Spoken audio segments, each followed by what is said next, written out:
Depuis 20 ans, l'engouement des Français pour des animaux différents ne fait qu'augmenter. On les appelle les NAC, les nouveaux animaux de compagnie.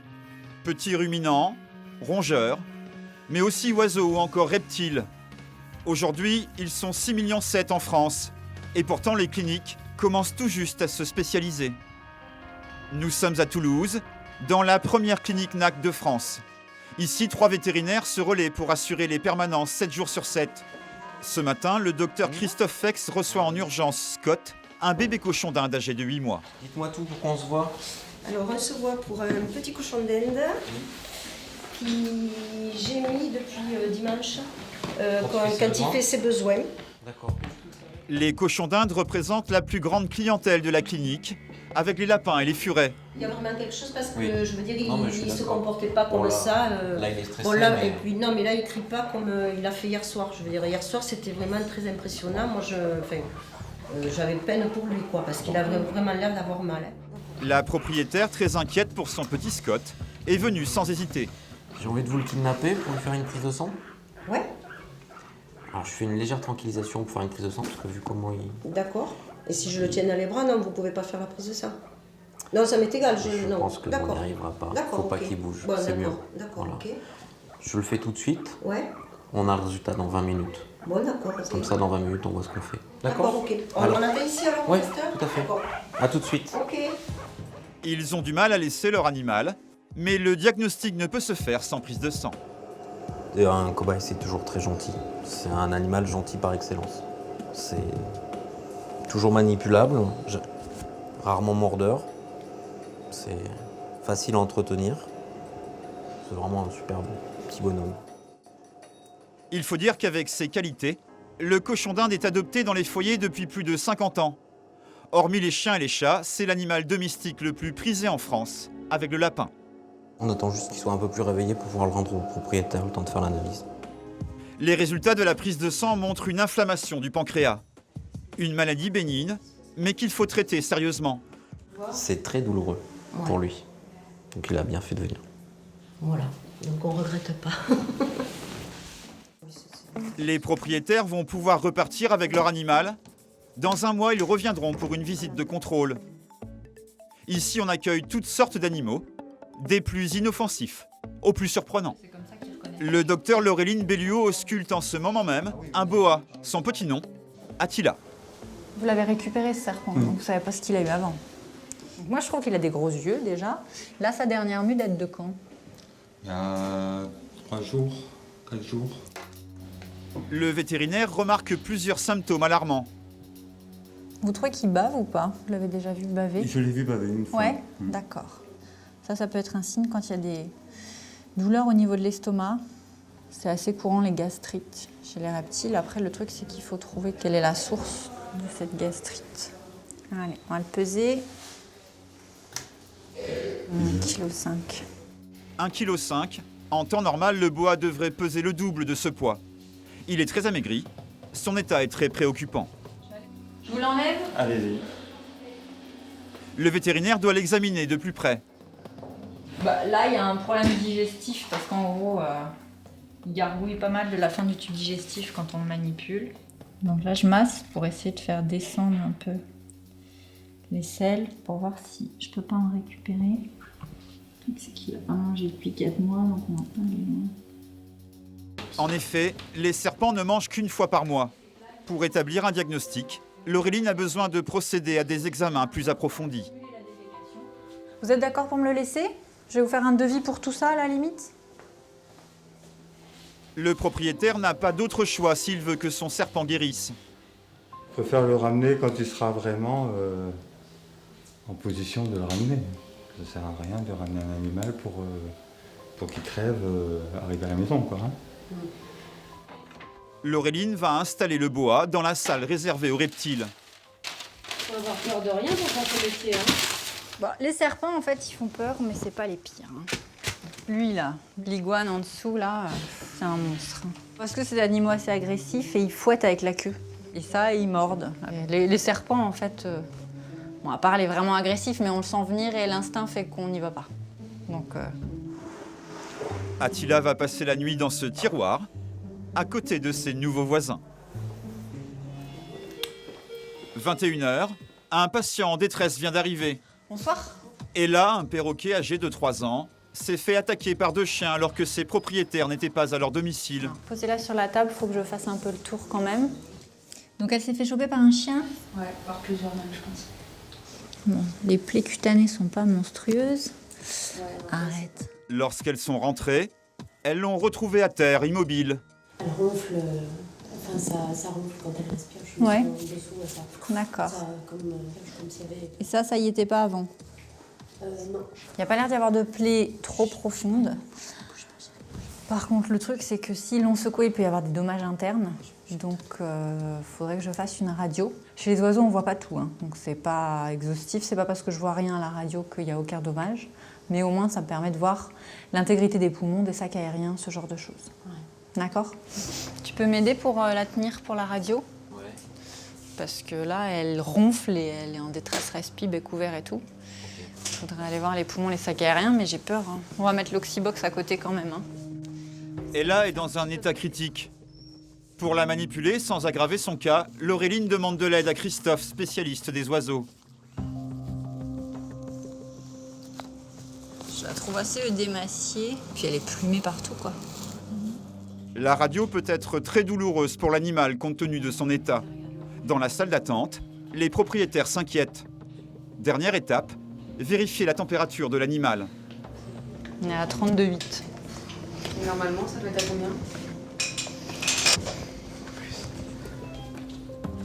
32,8 contre les 39 habituels. Une hypothermie qui laisse supposer que le pronostic vital est déjà bien engagé.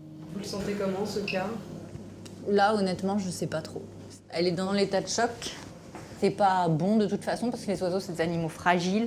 Un animal fatigué comme ça, il peut ne pas gérer sa température et donc mourir rien que d'une baisse de température importante. Le vétérinaire choisit avec soin ses mots pour expliquer la situation au propriétaire du perroquet. Il n'y a pas de choses monstrueuses. Au niveau pulmonaire, ça a l'air d'aller.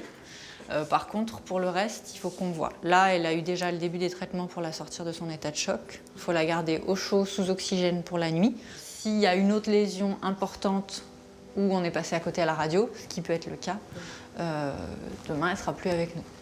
D'accord ? En clair, l'oiseau a peu de chances de passer la nuit.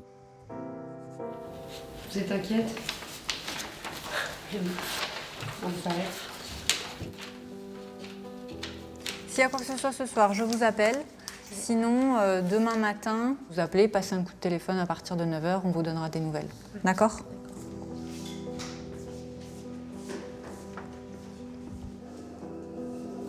Allez, cocotte.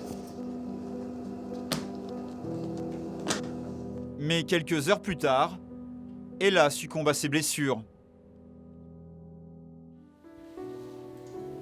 Le lendemain, à la première heure, l'une des deux propriétaires est venue récupérer l'animal.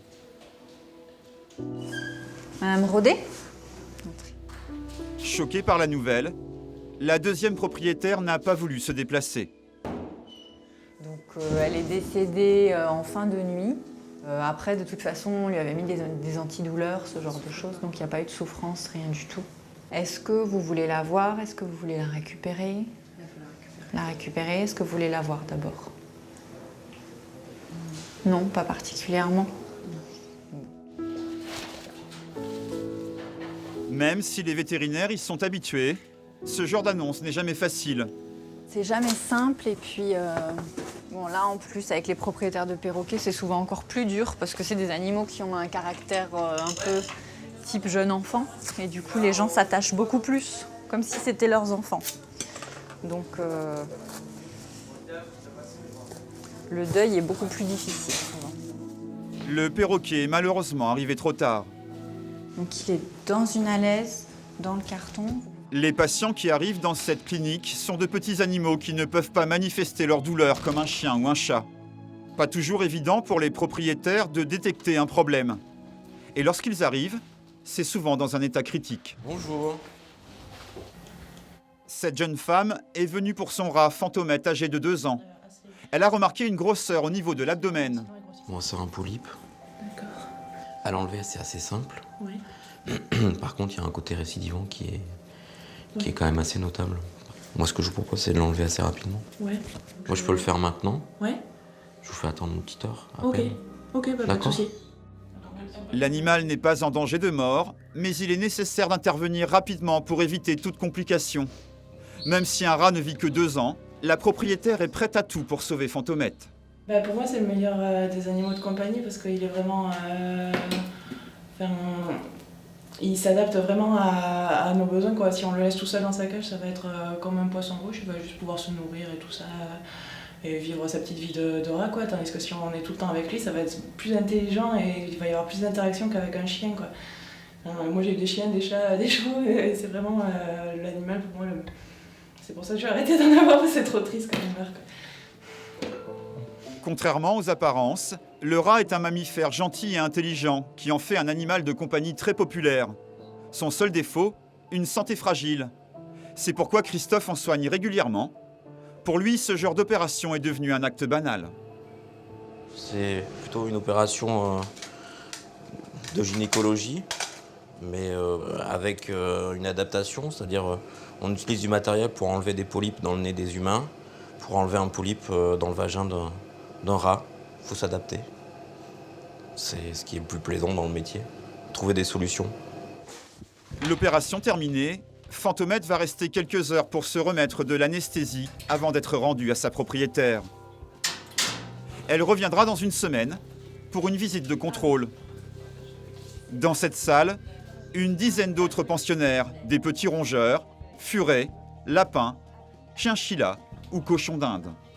Et tous les matins, c'est le même rituel. Gavage pour les anorexiques, soins et médicaments pour les autres. Les aides-soignants y passent plusieurs heures. Certains privilégiés ont même droit à une préparation minutieuse, mais celle-ci, c'est pour les iguanes. Une salade de fruits avec des endives et de la salade. Les morceaux, en fait, ils les prennent pas très bien, donc du coup, je coupe des petites lamelles assez fines pour que justement ils puissent les attraper. On peut faire l'iguane si tu veux. Tu prends ces traitements? 2 iguanes sont là depuis plusieurs semaines pour des problèmes de digestion. Allez, un gros pépère, tu viens? Il préfère être tout seul pour manger, il se cache un peu.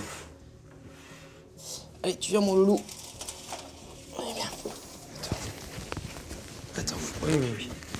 Quel intérêt à avoir un animal comme ça chez soi? Bah, en fait, même moi, en étant propriétaire d'un iguane, on a une relation qui s'installe un peu plus poussée que par rapport à, je sais pas, des serpents, etc. Ils nous reconnaissent, ils savent qu'on est les propriétaires, on a la possibilité d'avoir une relation un peu, pas comme un chien ou un chat, mais quand on manipule tous les jours, ça peut devenir vraiment un animal domestique, quoi. Voilà. Voilà mon petit pote, allez hop. Et les soins continuent avec d'autres reptiles. Et là, j'ai une petite tortue de terre. Voilà. On lui a taillé un petit peu la carapace là parce que ça dépassait. J'ai celui-ci aussi, mais bon, j'ai pas trop le droit d'y toucher pour le moment. On a une suspicion, on sait pas trop ce que c'est. Virus peut-être. Et j'ai même une consigne dessus, il m'a remarqué méchant dessus, donc du coup je dois pas le toucher. Voilà. Et pour finir, c'est au tour d'Attila, le boa arrivé la veille. Pour lui ouvrir la bouche. Morgane, la vétérinaire interne, vient aider Adrien à lui administrer ses traitements. On va lui donner son produit. Pour son estomac. Et voilà mon petit loulou. Hop. On va le laisser une demi-heure tranquillement, le traitement, le pansement gastrique fasse son effet, et puis après on le reprendra pour lui faire le reste du traitement antibiotique. Voilà. Mais ici, les opérations s'enchaînent. Et aujourd'hui, c'est un oiseau qui va passer au bloc.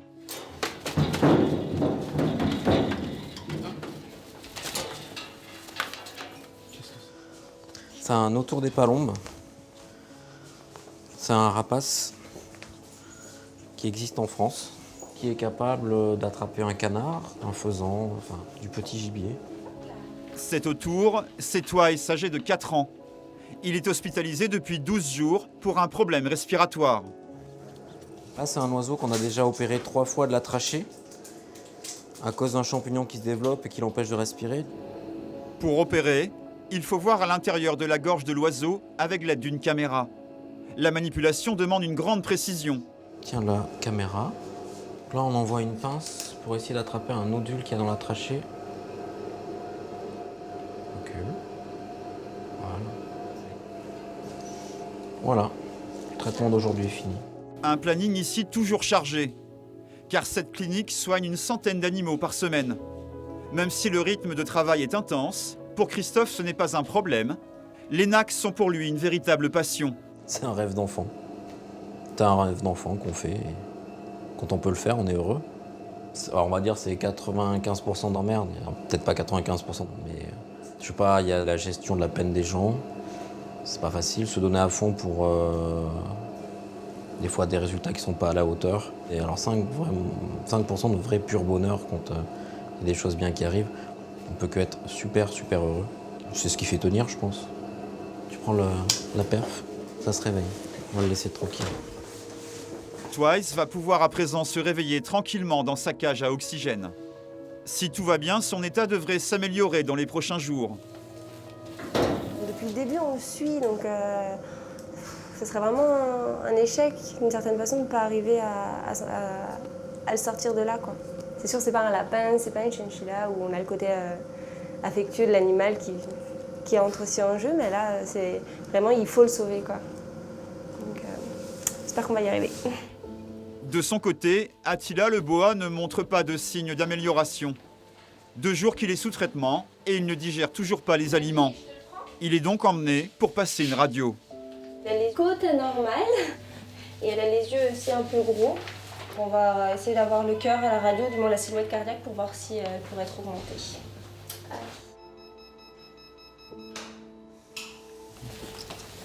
Laureline ? Oui.